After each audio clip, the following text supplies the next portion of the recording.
বাইরে থেকে ছোট্ট মতো এই চার্চটা দেখে ভাবলাম শুধুই এলাম হয়তো, এইটুকু চার্চে আর কি আর তেমন থাকবে। আমরা ইন্দ্রাণী ওয়াটারফলস থেকে সোজা চলে এলাম গ্রোটো চার্চে। Hey everyone, welcome back to my channel. আমি Nagma from beauty fly by Nagma চলে এসেছি তোমাদের সাথে আরও একটা ট্রাভেল ব্লগ শেয়ার করতে। চলে এসেছি আমরা ফাইনালি গ্রোটো চার্চে। এটা হচ্ছে গ্রোটো চার্চের একদম ভেতরটা। চলো তোমাদেরকে উপরটা একবারে ডিটেলসে দেখায়।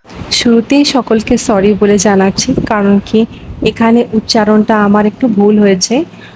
এই চার্চের নাম কিন্তু ট্রোটো চার্চ হবে না, এর নাম হচ্ছে গ্রোটো চার্চ। তো এই চার্চে ভেতরের সিনারিটা এত সুন্দর, এবং এখানে মূর্তিগুলোর মাধ্যমে জিসাস ক্রাইস্টের জীবনীটাকে এত সুন্দর করে তুলে ধরা হয়েছে, দেখতে একেবারে অতুলনীয় লাগছে। তার সাথে ব্যাক সাইডে পাহাড় ও চা বাগানের ভিউ যেন মুখে বলে বর্ণনা করা যাবে না। বর্ষাকালে মেঘ থাকার কারণে ভিউটা ঠিক তেমন দেখা যায় না এখানে। সামনে তো চার্চটা খুব ভালো লাগছে, ছবি টবিও তুলেছি, বেশ ভালো লাগছে। কিন্তু পিছনের এই মেঘটা সরে যাওয়ার পর যে ভিউটা আমরা দেখতে পেলাম সেটা হলো এই যে পাহাড়ের এই অপরূপ সৌন্দর্য দেখতে দেখতে সময়ের কোনো জ্ঞানই ছিল না যেন আমাদের। আমরা ভুলেই গিয়েছিলাম যে অলরেডি দুপুর হয়ে গেছে আর আমাদের প্রচণ্ড খিদে পেয়েছিল, তাই আমরা চললাম আবার হোমস্টের পথে। হোমস্টেতে লাঞ্চ করে নেব, করার পরে আমরা আবার যাব আরও একটা সাইট সিইং করতে। আর হ্যাঁ, ভিডিওতে তোমরা যে বাড়ির মতনটা দেখতে পাচ্ছ, এটা হচ্ছে যে ওকস টি গার্ডেনের কাছে আছে ওই ওকস টি ফ্যাক্টরিটা। হোমস্টে একদমই কাছাকাছি ছিল। লাঞ্চ করতে যাওয়ার আগে ফ্রেশ হওয়ার সময় পায়ের এই অবস্থা, জিন্স খোলার পরে দেখি একবারে পা রক্তাক্ত, দেখে তো প্রচণ্ড ভয় পেয়ে যাই। পায়ের মধ্যে দুটো বাইট নেই তো, কারণ কি বর্ষাকালে জঙ্গল এলাকাতে সাপের উপদ্রব প্রচণ্ড থাকে, তাই সেটা নিয়ে প্রচণ্ড ভয় পাচ্ছিলাম। জিন্সটাও মানে একবারে এত রক্ত লেগে আছে, তো পুরো একেবারে প্যানিক হয়ে গেছিল যে অ্যাকচুয়ালি হয়েছেটা কি। আজকে প্রচন্ড খিদে পেয়েছে, তাই অত ডিটেল ভিডিও করতে পারবো না খাওয়া আগে, ঠিক আছে।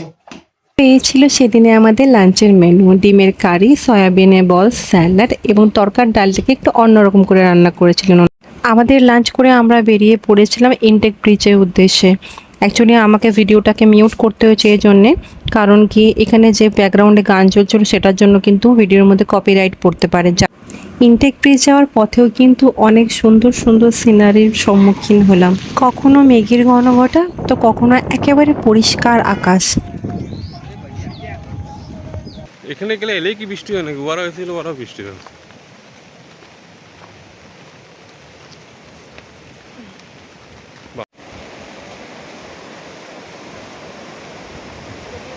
প্রকৃতির এক বৈচিত্র্যময় রূপ দেখতে দেখতে পৌঁছে গেলাম আমরা ইনটেক ব্রিজ।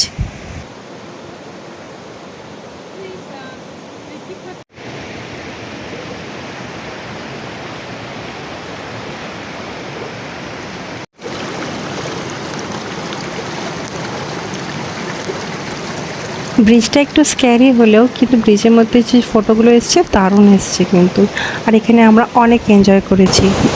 এটা হচ্ছে ইনটেক ব্রিজ, এখানে এই ব্রিজটা কিন্তু হ্যান্ড ব্রিজ, হ্যাঁ, এবং জোড়া কাটলে কিন্তু এটা তোলে।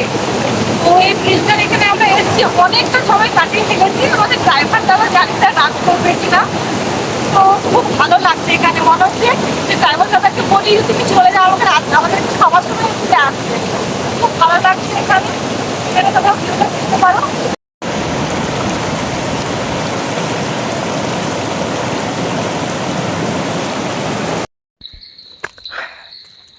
এখন সন্ধে 6:30 বাজে, 6:42, অনেকটা সন্ধে হয়ে গেছে।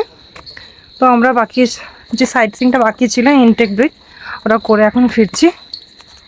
এই জায়গাটা একটু খুব উঁচু, তাই উঠতে উঠতে হাঁপিয়ে যাচ্ছি।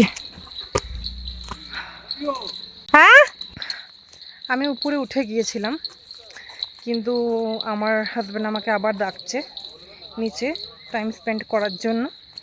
অ্যাকচুয়ালি জায়গাটা বেশ সুন্দর, কিন্তু আমি এর আগে অনেক কটা জায়গায় ঘুরেছি, কিন্তু এত মনোরম জায়গা, লাইক নিজের প্রিয়জনের সাথে একান্তে টাইম স্পেন্ড করা, সত্যি একটা খুবই সুন্দর জায়গা, দারুণ জায়গা। তোমরাও কিন্তু আসতে পারো, একটু ইউনিক লাগবে জায়গাটা, অফবিটও আছে এবং দেখতে যথেষ্ট সুন্দর। সকালের সৌন্দর্য, রাতের সৌন্দর্য একেবারে ফুললি একবারে ফুলটু যাকে বলা যেতে পারে। তো এখানে কালকের ওয়েদারটা অনেকটা মানে ক্লিয়ার ছিল, যার জন্য বাড়িতে লাইটগুলো জ্বলছে, হোটেলগুলোতে, হোমস্টেগুলোতে ভালো লাগছিল, দেখতে পাওয়া যাচ্ছিলো। আজকে কিন্তু দেখো একদম পুরো মেঘ মেঘ পুরোই ফগি হয়ে গেছে। তো বেশ ভালো লাগছে, আজকে একটু আলাদা রকমের ওয়েদার, বেশ অ্যাডভেঞ্চারাস একটা জায়গা। আর ওইদিকে গেলে তো একদম মানে ভীষণ অ্যাডভেঞ্চারাস, মানে সন্ধে ভয় কেউ বেরোতেই পারবে না এইরকম ধরনের। তো আমরা যে সময় এখানে কাটালাম, আবার বিকেলে যে স্ন্যাক্সটা, আই থিঙ্ক টাইমটা পেরিয়েও গেছে, ঘড়িটা খুলে দিয়েছি যদিও। তো যাই, এবার উপরে গিয়ে আমরা একটু স্ন্যাক্স খাই। আমার ভিডিওগুলোও বানানো হয়নি, এডিট করা হয়নি, করবো, একটু ভয়েস ওভার দেবো। এখন কথা বলার মতো অবস্থায় হয়েছি, দুদিন ছিলাম না, কানে গলায় প্রচুর ব্যথা করছিল। ঠিক আছে, চলো, এই যে এই হাতটা সবসময় উঠে যায়, চলো রুমে যাওয়া যাক। ভিডিওটা দেখার জন্য অনেক ধন্যবাদ। আবার দেখা করব নেক্সট ব্লগে।